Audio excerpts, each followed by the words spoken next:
The rate of late stage diagnosis in our state is far too high. It's too high for people over the age of 50, and it's far too high for those under the age of 50. And we need to address that. The Fifty HealthCheck program is a CDC-funded colorectal cancer screening program.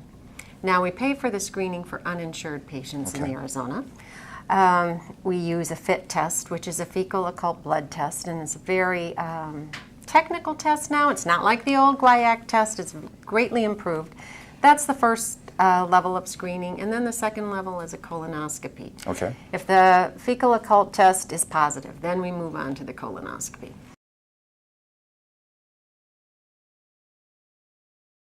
One of the most important parts about the colonoscopy is fully understanding the preparation that you need to go through before the colonoscopy. The most important part of a colonoscopy is being cleansed the evening, night, or even early morning before the test.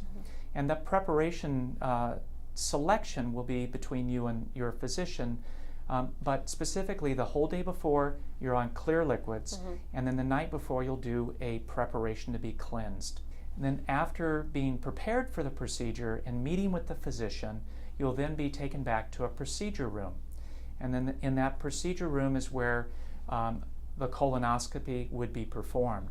You'll be given medicine, your vital signs will be monitored on a continual basis, and then in about 20 minutes after a colonoscopy is completed and all the paperwork is done, then you'll be in recovery. So it's a good exam, it's a good screening tool. And these nightmare scenarios of getting a perforation or having a problem like that, they're rare. They're exceptionally rare. If they weren't rare, we wouldn't be recommending this as a screening. It would be, it wouldn't be recommended as a screening procedure because it wouldn't be safe. But it is a very rare event, and it's a very safe thing to do.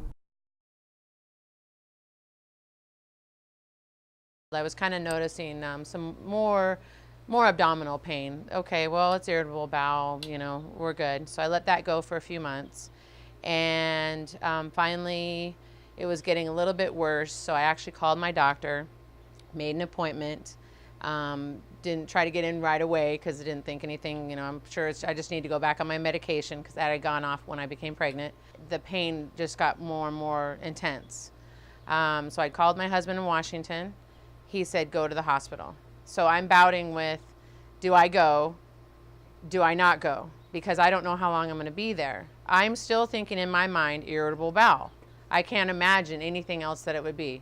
Ulcer, I mean, you know, just something that they can treat or you can adjust from your diet. I was having some minor stomach disturbances, and I decided, you know, I can't keep dealing with this. So I decided to try to get into somebody that day, and I couldn't. And I thought, this isn't something I should ignore. So I went into an ER, and I sat there for a very long time, 6 hours or so before I was seen. And they indicated at that time it sounded like I might have a case of colitis or something of that nature, but thought we should do a CT scan just to be sure. The next day, the surgeon came in and had said, my colon intussuscepted. Okay, I'm still not worried. We can fix this, you know, okay, great. And then he proceeds to tell me, I can't believe I'm telling you this because I'm sitting in this hospital bed at 35 years old, healthy, no high risk, no red flags. He says, most likely it's colon cancer. And so I was very shocked when a young doctor came in and told me that it appeared that I had cancer and that there seemed to be a large mass in my colon. And they'd also observed some spots on my lungs and were nervous that it had already advanced. And so they did some tests and sure enough confirmed that I had stage 4 rectal cancer at this point. You know your body better than anybody else. And if you're eating the right foods and doing the right things and having, you know, exercising every day, you're healthy, and there's just something a little bit off, you should go in and ask your primary care to refer you for a colonoscopy. There are people that have symptoms already in the community.